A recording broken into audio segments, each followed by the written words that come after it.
Herzensgrüße vom 2.7.2025. Schatten im Nebel, Licht im Herzen.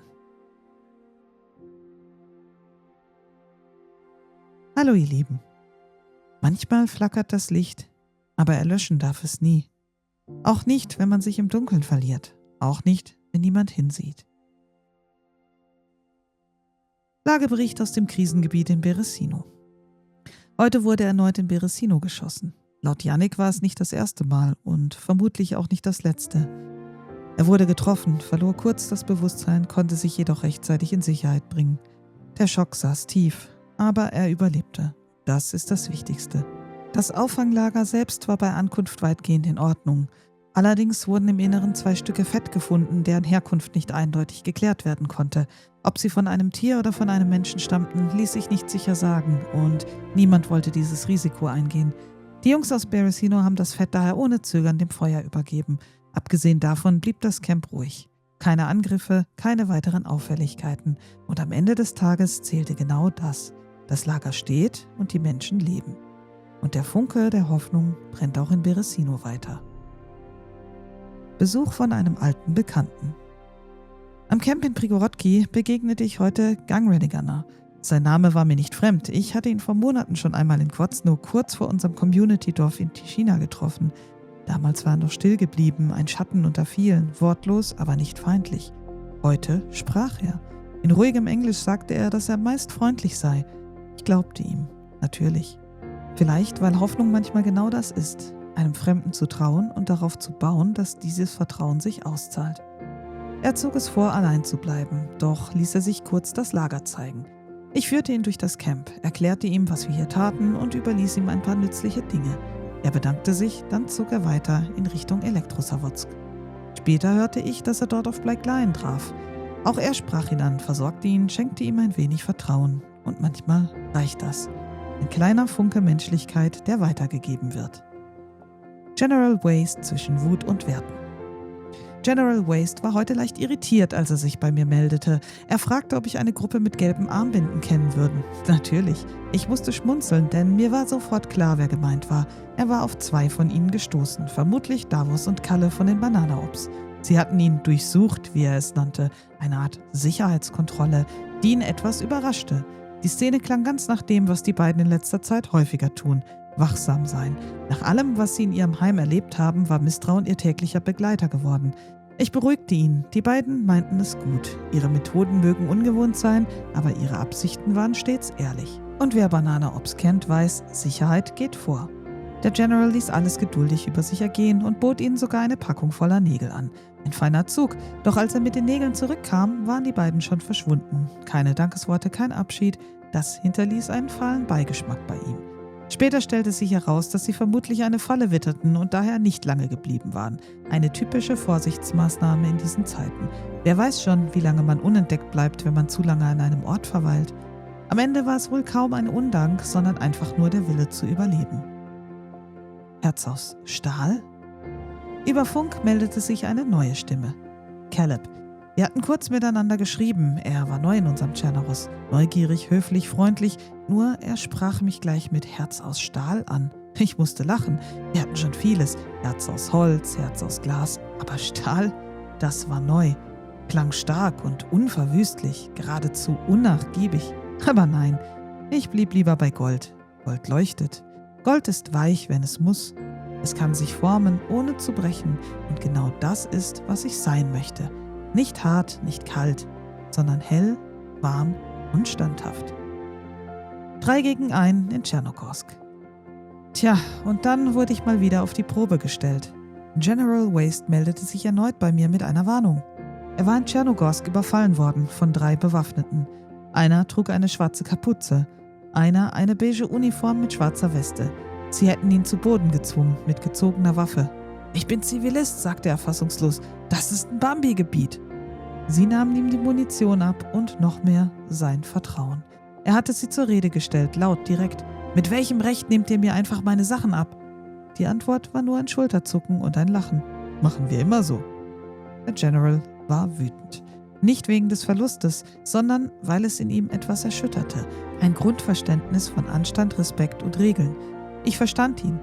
Es tat mir leid und es machte mir Sorgen, denn wenn solche Leute in Tschernogorsk unterwegs sind, was passiert, wenn sie auch bei der rostigen Axt einen Besuch abstatten?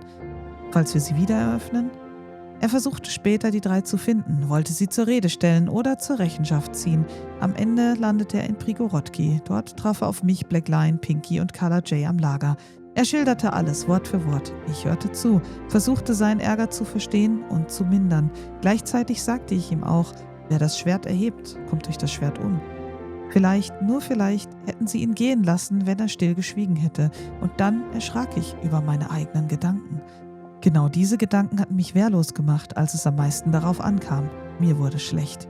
Aber der General war nicht so. Er wollte Haltung zeigen und das tat er auf seine Weise.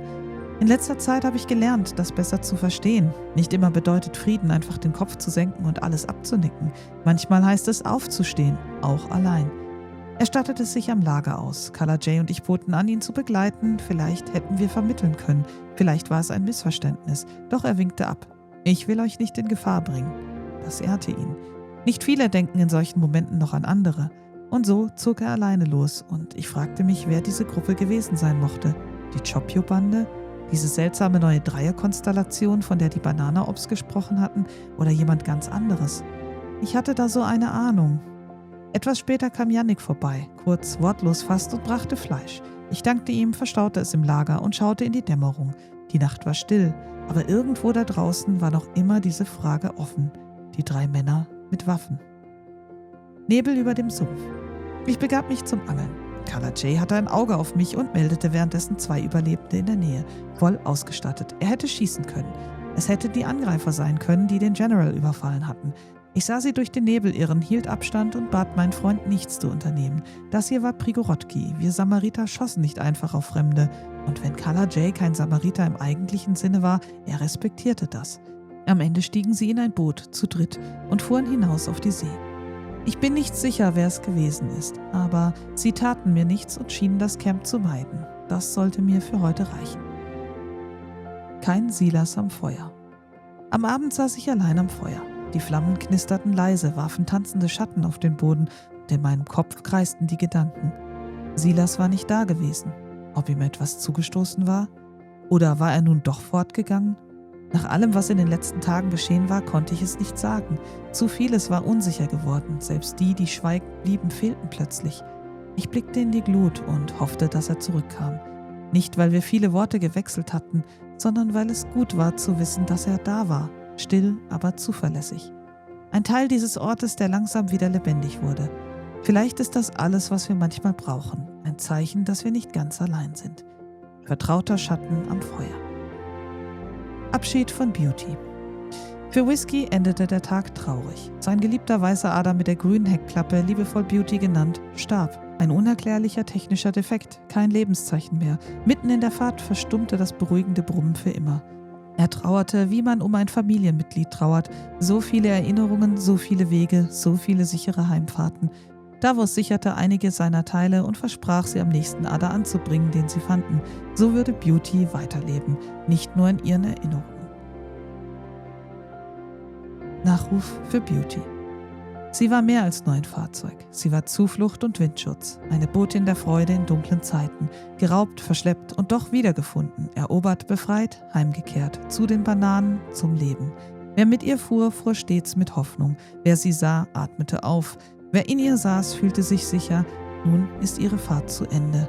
Doch ihr Geist bleibt, in jedem Ada, der erneut das Licht der Welt erblickt. Ruhe sanft, treue Beauty. Du warst mehr als nur Blech. Du warst eine Freundin auf Rädern. Die Hütchenbande, nun ganz offiziell. Die Hütchenbande bekannte sich zu einem Raid bei Zwir. Als ich das Bild sah, wusste ich, das waren dieselben, die einst bei uns am Camp am Lagerfeuer saßen. Es war der endgültige Beweis. Cohn bot bereits einen Abriss- und Wiederaufbauservice an, je nachdem, wie nah ihm das Opfer stand. Schwarzer Humor in grauen Tagen, sein Markenzeichen. 2 neue, 2 Schüsse. Später machte ich mich ans Camp in Beresino auf. In Prigorodki gab es nichts mehr zu tun und ich wollte dort nach dem Rechten sehen. Es dauerte nicht lange, dann hörte ich Schritte und versteckte mich. Ich sah einen Fremden gegen einen Zombie kämpfen und hörte weitere Schritte. Es waren 2 Fremde. Ich bat nicht zu schießen und gab mich langsam zu erkennen. Sie stellten sich als Katie und Marco vor, beide Neulinge, aber schon etwas erfahren im Überlebenskampf. Ich erklärte ihnen, dass sie sich hier im Auffanglager befanden und überreichte einen Begrüßungsteddy, entgegen der üblichen Ausstattung mit Blutkonserve. Sie bedankten sich, nahmen sich Essen und Kleidung und gingen ihrer Wege. Doch dann plötzlich 2 Schüsse. Ich rannte los und musste nicht weit laufen, da sah ich die Katastrophe bereits. Beide lagen tot vor mir, mitten auf der Hauptstraße. Das Seltsame, es war offenbar kein Angriff gewesen.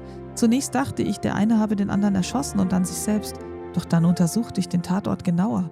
Es gab nur einen möglichen Schluss aufgrund der Körperstellung. Beide hatten sich mit Schusswaffen den Freitod gegönnt. Die Gummigeschosse der BK-43 hätten ohnehin vermutlich das Gegenüber nicht töten können. Warum hatten sie das getan? Wollten sie von vorne beginnen oder war es ein Zeichen? War ihr Auftrag erfüllt und es waren nur Kundschafter gewesen, die an Informationen kommen wollten? Oder suchten sie einfach einen Neuanfang? Wie ich es auch drehte und wendete, es ergab keinen Sinn. Mora sagte mehr zum Scherz, zumindest hoffe ich, dass es ein Scherz gewesen ist, dass das wohl der Fluch der Frau in Rot sei. Ich kannte zwar die Antwort auf dieses Rätsel nicht, aber ich versorgte ihre Ausrüstung am Lager. Anschließend bestattete ich ihre sterblichen Überreste respektvoll, indem ich das Menschenfleisch verbrannte. Ein stiller Abschied, ein stiller Schmerz und die Erkenntnis, dass auch die, die freundlich und offen wirken, ihre Geheimnisse haben. Zum Schluss legte ich mich erst spät in der Nacht zur Ruhe. Der Nebel hing tief wie mein Herz. Ich dachte an Silas, an General Waste, an Katie und Marco und an all die, denen ich heute sonst noch begegnet war. Bleibt wachsam, bleibt freundlich und vor allem bleibt am Leben. Gezeichnet Herz aus Gold.